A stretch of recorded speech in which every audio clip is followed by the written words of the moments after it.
1, 2, 1, 2, sound check.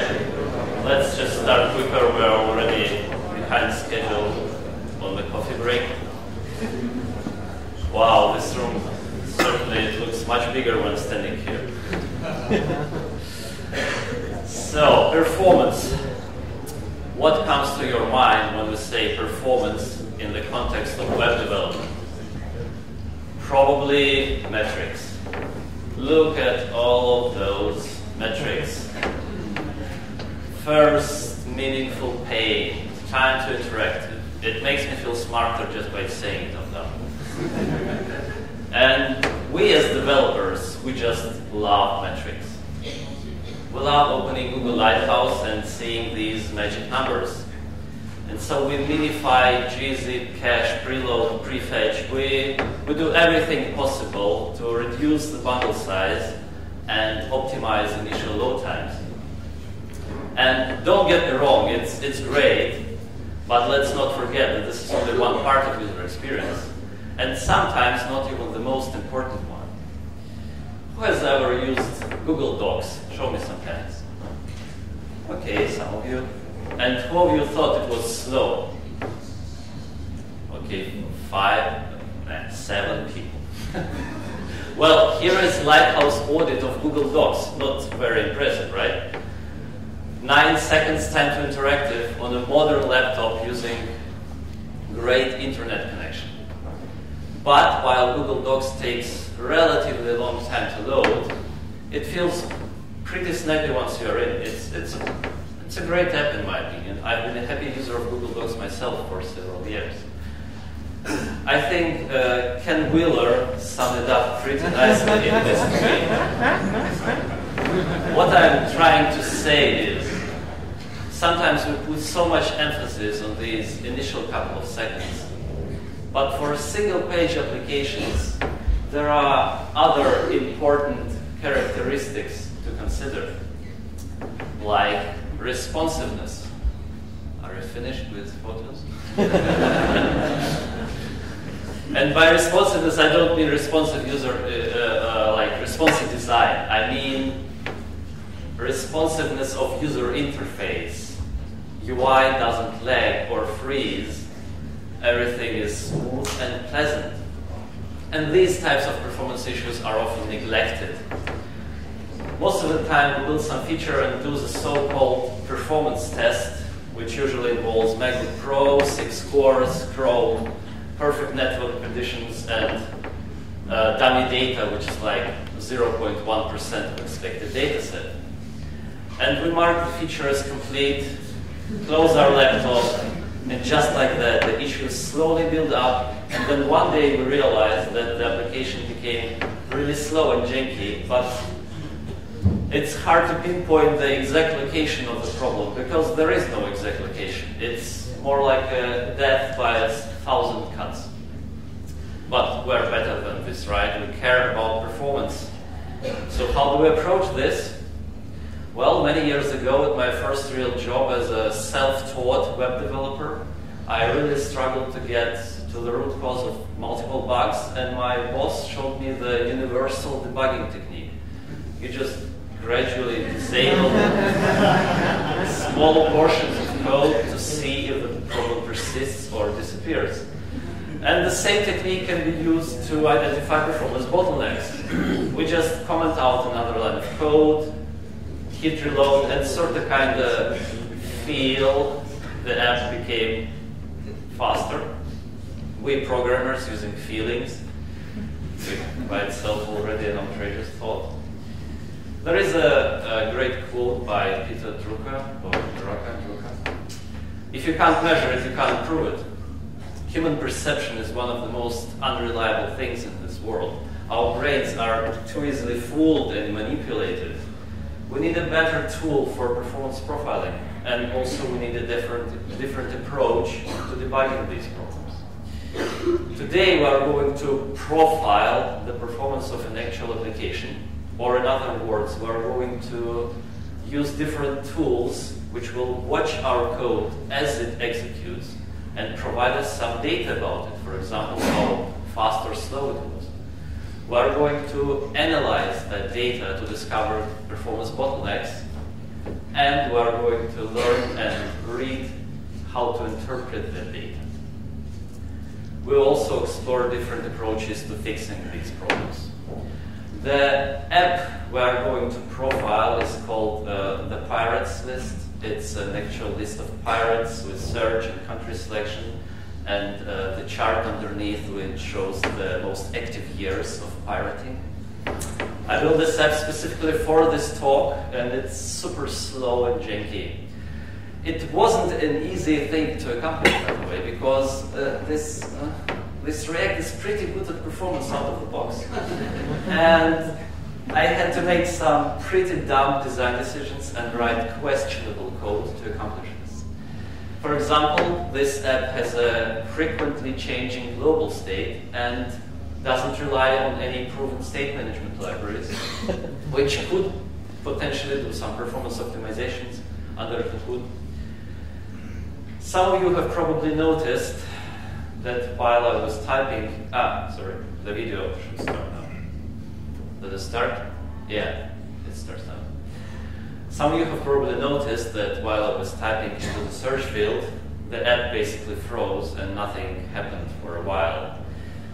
But how can I reliably convince you that the application feels slow? Because you actually weren't the ones typing, and that's just how human perception works. If you aren't the ones doing the tick-tock thing, then you don't understand that it's slow. But I know, Chrome has this Performance tab. You can open it, hit record, do something with your page, with your app, and then Chrome will just magically say what's wrong with our application, right? It's kind of true, but then you see something like this, and it looks kind of overwhelming, right? The first time I saw this, I immediately remembered one of those action movies from the 90s where the main character is on the plane and everyone is dead and he has to land the plane and he has never done it before in his life. So what we see here is a performance profile of our app while I was typing letters into the search field. Let's get a general idea about what's going on here. This is, of course, not a talk about Chrome Performance Panel. It's an incredibly sophisticated tool with lots of features, but I only wanted to highlight the most basic ones, but still very powerful, in my opinion at least. See this thin red line here? This is indicating major CPU work or CPU burn. And this is something we want to avoid, because this is when user experience really starts suffering. This yellow thing indicates that we spent almost all of the time executing JavaScript. And the summary tab basically confirms what we already saw above. Almost all time spent executing JavaScript, a little bit of violet, which is calculating styles and layout, and almost no green, which is painting actual pixels to screen so the user can see something. And how many frames per second did we get if we didn't paint anything to screen? Exactly 0. The screen basically froze for a couple of seconds as we were typing, and then we saw the result. Not exactly the most perfect user experience. Another important section is called timings. This information is provided by React itself to the browser using user timings API. So how do we interpret this? Every time we typed something into the input field, our whole app was re-rendered, which kind of makes sense because we need to update the list and probably the chart underneath. So each column here is basically one key press inside of the search field. The main question is, why did it take 170 milliseconds? And how long should it take if we want to achieve smooth and pleasant user experience? I bet you've seen this number before, 16 milliseconds. Why exactly 16? Where is this number coming from? Well, 1 second is 1,000 milliseconds. And most modern displays have 60 Hertz refresh rate, which means they update 60 times per second. And if we divide 1,000 by 60, we get this number. We We have approximately 60 milliseconds to run all the JavaScript, do the layout, and paint if we want to achieve perfectly smooth user experience. I actually don't know what will happen with all these gaming displays with 200+ Hertz refresh rate. Back to our initial question, why does it take so long? And to answer this question, we're going to use another tool called Profiler, which is built in React DevTools. React DevTools is a Chrome extension which is super powerful by itself, but with Profiler it becomes even more powerful, I would say essential for any React developer. This is a screenshot from the official React docs. React Profiler was released in 16.5. It uses not experimental anymore Profiler API because it was released in 16.9. And it is used to identify performance bottlenecks, and it will be compatible with concurrent React. And this is what the Profiler looks like. And same as with Performance Tab, we just hit record, do something, and then we go back and see the results. Here they are. Keep in mind, though, that using Profiler will reduce the perceived performance of your app even more. Although the newest version, Brian published in August, is much more powerful than the previous one. What we're seeing here is a performance profile of a single commit. Wait a second, what the hell is a commit?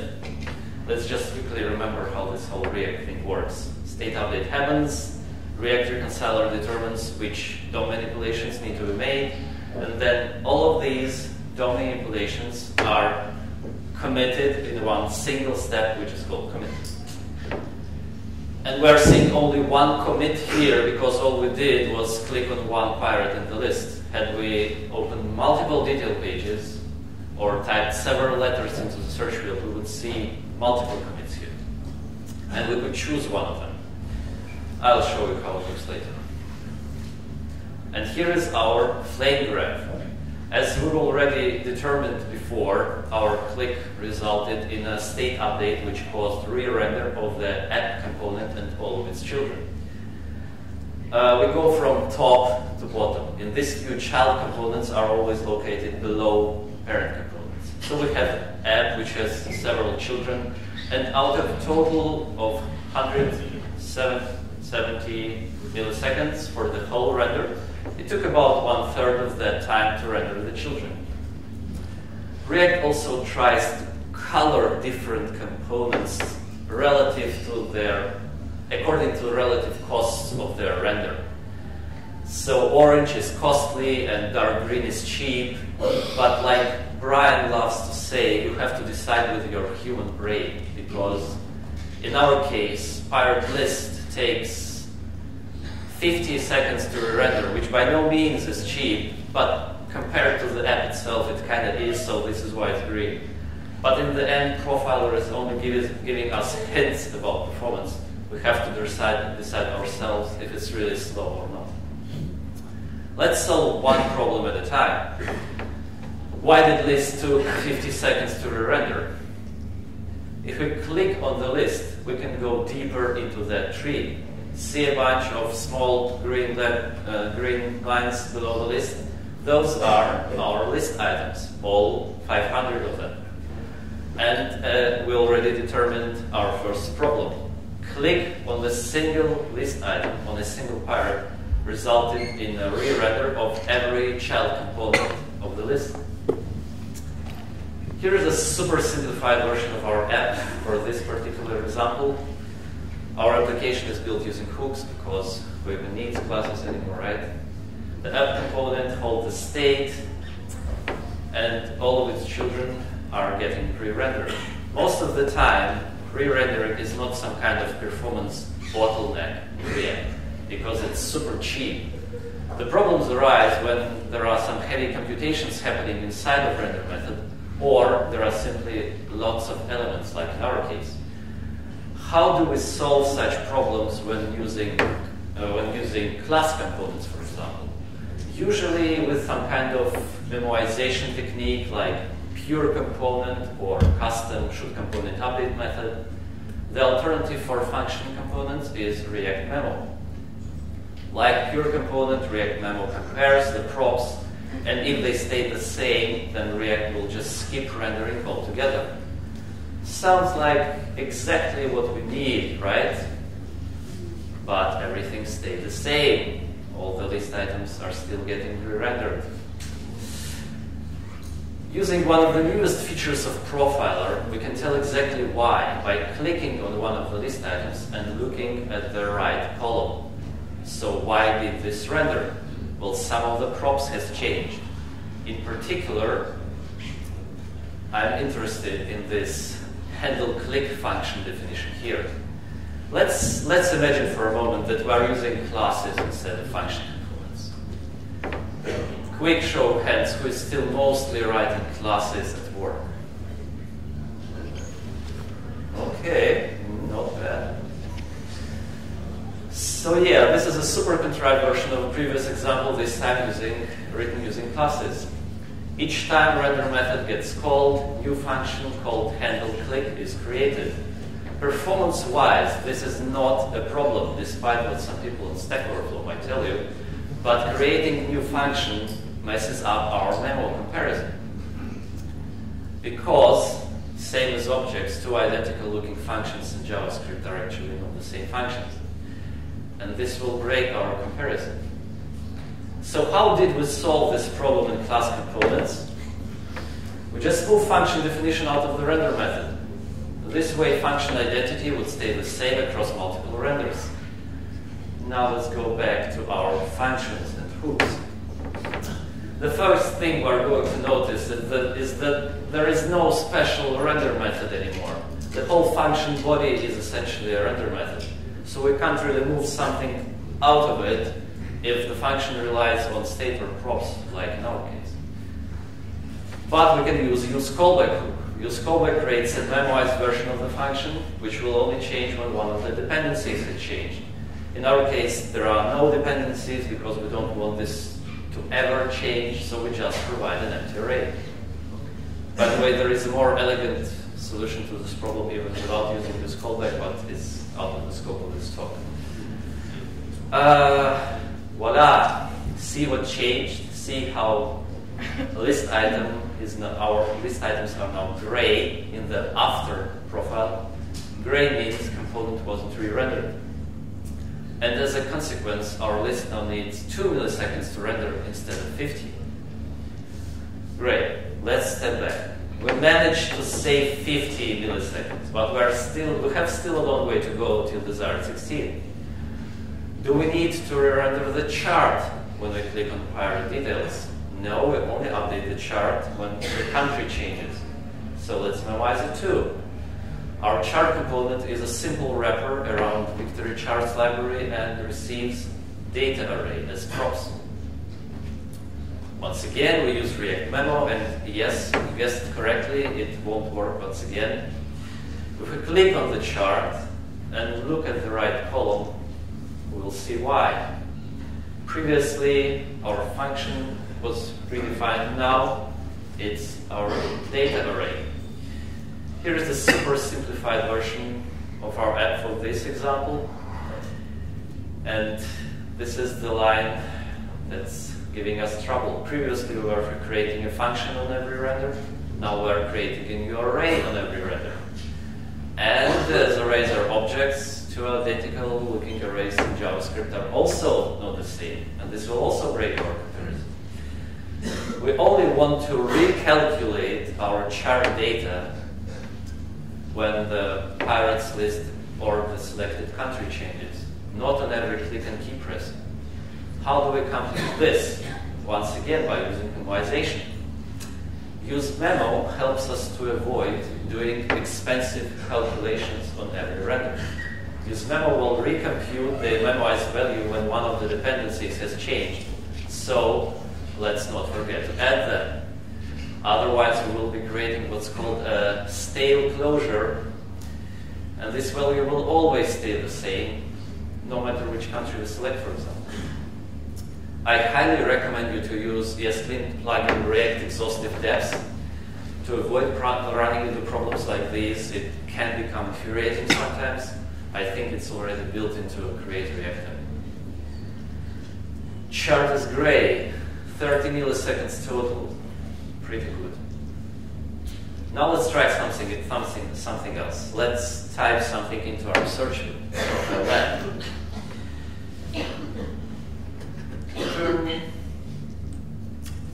Now that we had multiple state updates, we also have multiple commits.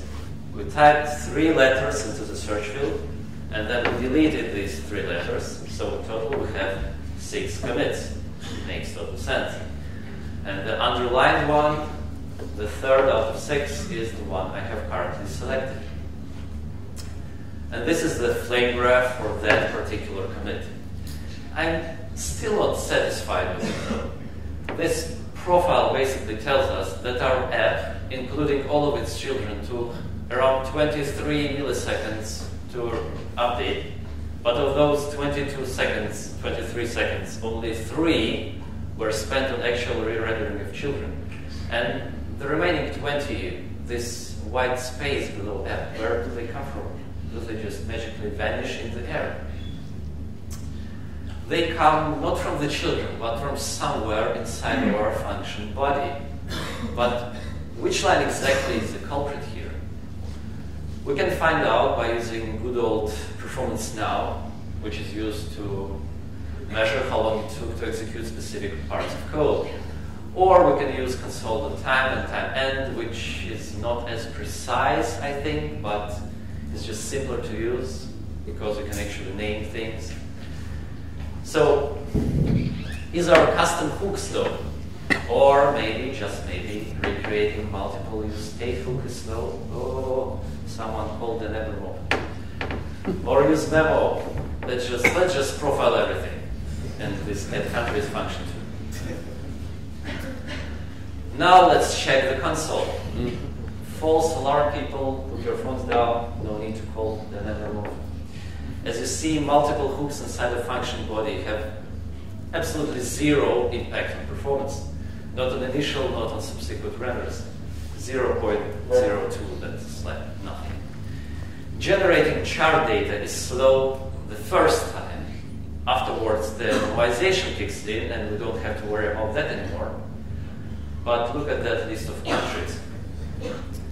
Instead of receiving it from the backend like any normal application would do, we are deriving country data from the pirates list itself. As I told you before, the set is full of such questionable architectural decisions. And we already know what to do. Just memorize it. Now we're talking 3 millisecond commit. But still, if you look closer at our commit list, you'll notice that not all the commits have the same performance. The last one was probably around 40, because as we deleted the last letter from our search field, all the pirates, all the 500 of them, were displayed once again.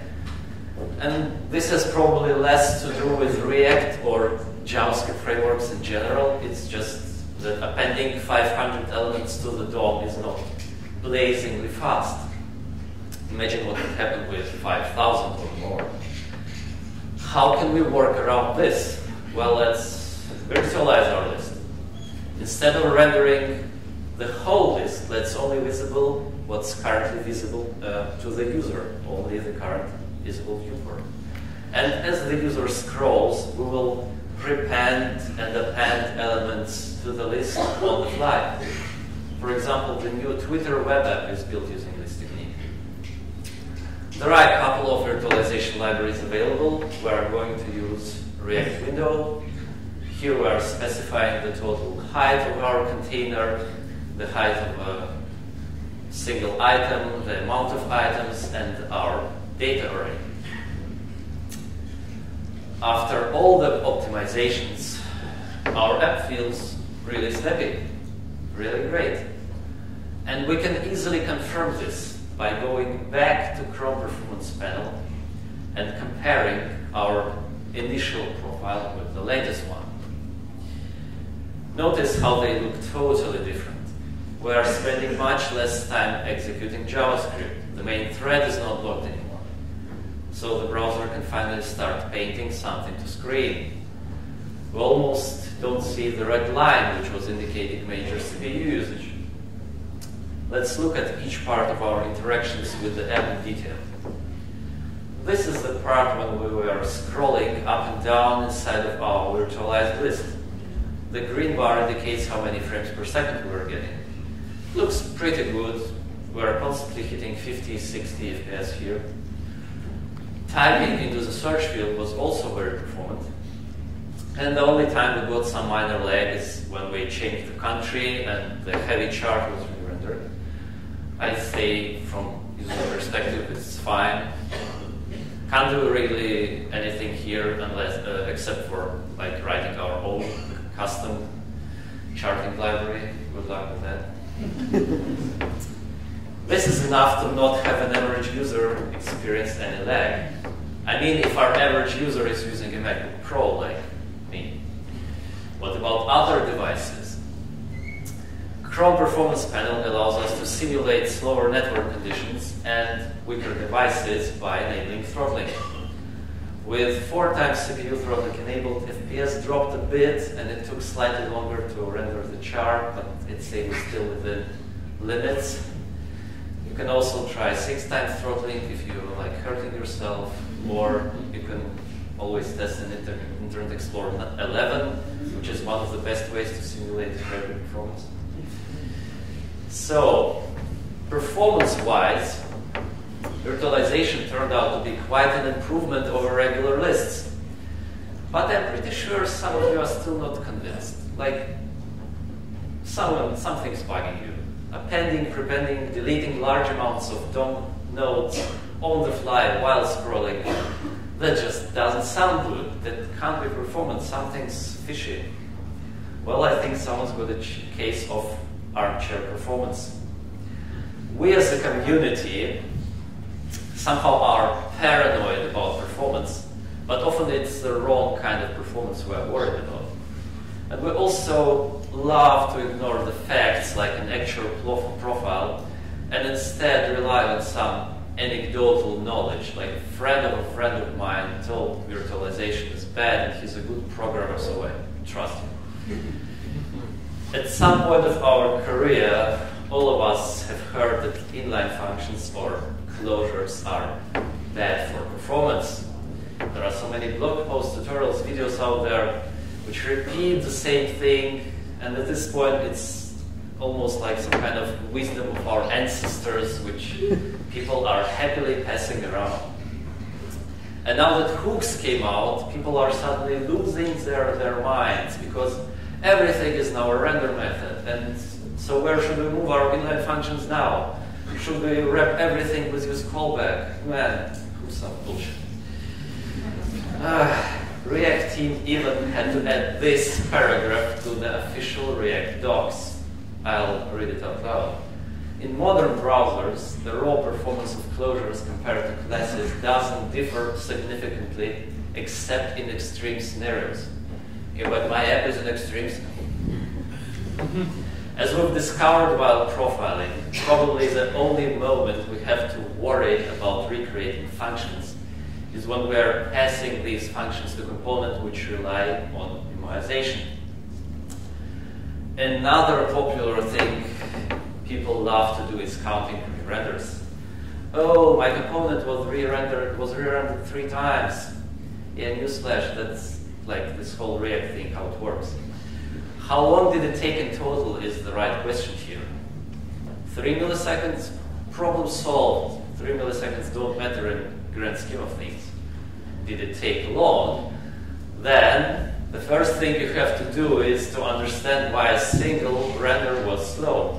Profile measure. And let's not forget that when Concurrent React is finally released, our render methods could get called multiple times during a single render phase anyway. So just doesn't make sense. But maybe these people have a point. Why isn't React Memo or Pure component the default behavior? In other words, why don't we memoize by default? And why should we worry about all these referential equality pitfalls with functions raising objects? Maybe instead of wrapping functions with useCallback, there could be some official React Babel plugin, which could take care of this automatically during build phase. Well, I guess members of the React team are not very impressed by this idea.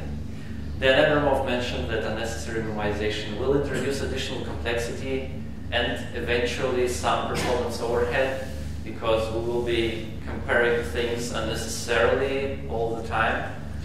I'm not sure anyone actually measured this though, so. But we all know that when Dan Abramov says not to do something, we usually don't, except for teaching container representational components. We love them too much. My personal problem with this idea, though, is that it's a premature optimization. I once felt really clever and added a custom should component update method to a large component.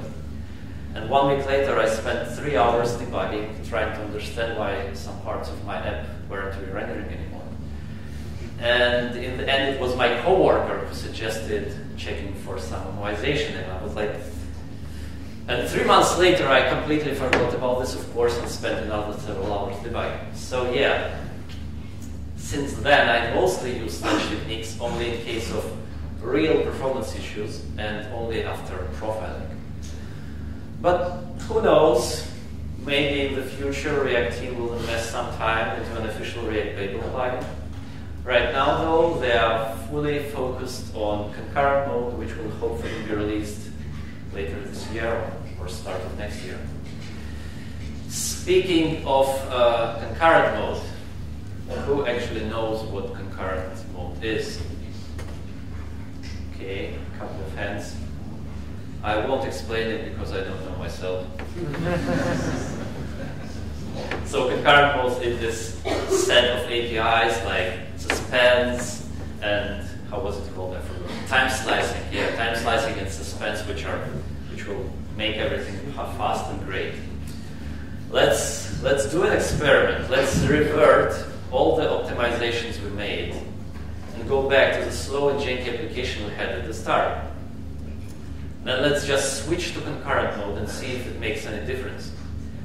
We're going to make one minor change to our app node. Essentially, we're going to tell React the following. Whenever our search query changes, please make updating the input field your highest priority. Meanwhile, list and chart underneath have less priority. So do it when you can, but don't stress it. I won't show you the code or an actual demo because I just don't want to confuse you. The API might change, it's still unstable, performance might become better significantly before the release, who knows. Just trust me on this one, it felt much better. We are just going to compare the profiles. For our example, enabling concurrent mode resulted in significant performance improvement. If before everything was basically frozen for a couple of seconds and nothing was painted to screen, then in concurrent mode, thread wasn't blocked. We got low but steady FPS. Not great, but also not terrible. But even more interesting things are happening with our flame graphs. Most of you have probably heard something along these lines. Thanks to Fiverr rewrite, concurrent React will be able to pause work, execute a higher priority update, and resume work afterwards. And I was like, what does it even mean? I couldn't imagine all of this in my head. And then I saw these flame graphs, and it helped improve my understanding a little bit. Look at the profile of the normal synchronous React all of us are currently using. Or maybe not all of us, but we type something into the input field, state update happens. which in turn triggers an update of the app component tree. And the moment that happens, there is no going back. This process has to finish from start to end. And this is why we're seeing these cute, identical looking flame graphs after each key press. The concurrent profile, on the other hand, looks kind of chaotic and unstructured because we tweaked the code a little bit and told React that updating some parts of our app has less priority or more priority than others. Things will happen differently. Now React will start rendering list and chart, and we suddenly type something into the input field. React will be like, oh, okay, I'll stop. Quickly re-render the input, change the DOM, and then he'll be like, can I continue? No? Yes? No? Yes? So basically, this is why we're seeing these tiny little steps, and this is why there are lots of them. This is this game between React and user, where React tries to be as responsive as possible, but at the same time be as efficient as possible. This allows for some interesting performance optimizations, but I'm not qualified to talk about this anymore. So let's recap. The shape of your state is super important. What's global, what's local? Which parts of state are co-located? You should model your state first and then start with the actual UI implementation. This will help you to discover potential performance issues even before they happen. Most of the issues we've discovered while profiling today probably could be solved simply by using a more elegant state architecture. Use some proven state management library. Don't try to write everything from scratch. Oh, it's so much boilerplate. No, it's not. Especially now with hooks support. I tried it. It's great. And with TypeScript, it works super. If you really want to optimize something before you even encountered any performance issues, then you sure as hell have to know what you are doing, and all of your coworkers too, because every little cute memoization you introduce could potentially lead to lots of frustration and hours spent debugging afterwards. Ideally, every performance optimization you make should be justified. Don't just guess. Measure, profile, compare results, maybe present it to your team so that they can say, yes, we accept that. Don't forget about weaker devices. I'm not telling you to go totally insane and support some prehistoric mobile phones, but if you are testing everything on a powerful laptop, then throttling your CPU from time to time might be useful, just as a simple reality check. And you've probably noticed that I'm pretty excited about Concurrent Mode. I do believe that it will change the way we think about UI performance. Just don't expect it to be a magic pill that will make everything right. So the app we profile is available on GitHub. There are several branches, like the unoptimized is master, then there is a concurrent version, all of that. I haven't been able to upload the slides yet because I finished them just before the talk. I'll post them on my Twitter later. My Twitter handle is Latvian Coder, which doesn't make sense as I don't live in Latvia anymore. But I don't tweet about politics and don't post pictures of my children. So just the tetchy stuff. You should follow me. And this is the first time I've given a tech talk, so I actually wanted to make a selfie. I hope I can understand how it works. Pretend like it was super interesting.